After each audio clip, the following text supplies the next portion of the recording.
Hello. So ഒരു അടിപൊളി trekking experience കഴിഞ്ഞിട്ട് നമ്മളെല്ലാവരും ടയേർഡായിരുന്നു. അപ്പോൾ നമ്മൾ തിരിച്ച് ബസ് സ്റ്റാൻഡിലേക്ക് പോവുകയാണ്. അവിടെ നേരെ നാസിക്കിലോട്ട് പോകണം. അപ്പോൾ ഞങ്ങൾ ബസ് സ്റ്റോപ്പിലോട്ടാക്കിയിട്ട് നമ്മൾ ഡ്രൈവർ ചേട്ടന് ഒരു ബൈ ഒക്കെ പറഞ്ഞിട്ട് നമ്മൾ നേരെ ബസ് കയറി. എറൗണ്ട് ഒരു 1 hour എടുക്കും കേട്ടോ നാസിക്കിലോട്ട് പോകാനായിട്ട്. നാസിക്കിൽ എത്തിയതിനു ശേഷം നമ്മൾ നേരെ പോയത് ഫുഡ് കഴിക്കാനാണ്. അപ്പോൾ റെയിൽവേ സ്റ്റേഷൻ്റെ അടുത്ത് തന്നെ ഒരു കടയിൽ കയറി നമ്മൾ ബിരിയാണി കഴിച്ചു. അത്യാവശ്യം നല്ല ടേസ്റ്റ് ആയിരുന്നു. ഒരു variety taste chicken biryani, chicken ഫ്രൈയും കഴിച്ചു. നമ്മൾ കഴിച്ചതിന് ശേഷം നേരെ റെയിൽവേ സ്റ്റേഷനിലോട്ട് പോയി. ജനറൽ ടിക്കറ്റാണ് എടുത്തത്, അതുകൊണ്ട് സീറ്റൊന്നും കിട്ടിയില്ല. നല്ല തള്ളുണ്ടായിരുന്നു വൈകിട്ടായതുകൊണ്ട് തന്നെ.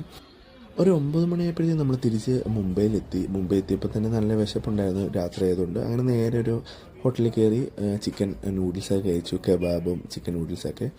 ബാക്കി വിശേഷങ്ങൾക്കായിട്ട് ലൈക്ക് ചെയ്യുക, കമൻറ്റ് ചെയ്യുക, ഷെയർ ചെയ്യുക. It's your Mallu kid signing off. Bye. Hello. So ഒരു അടിപൊളി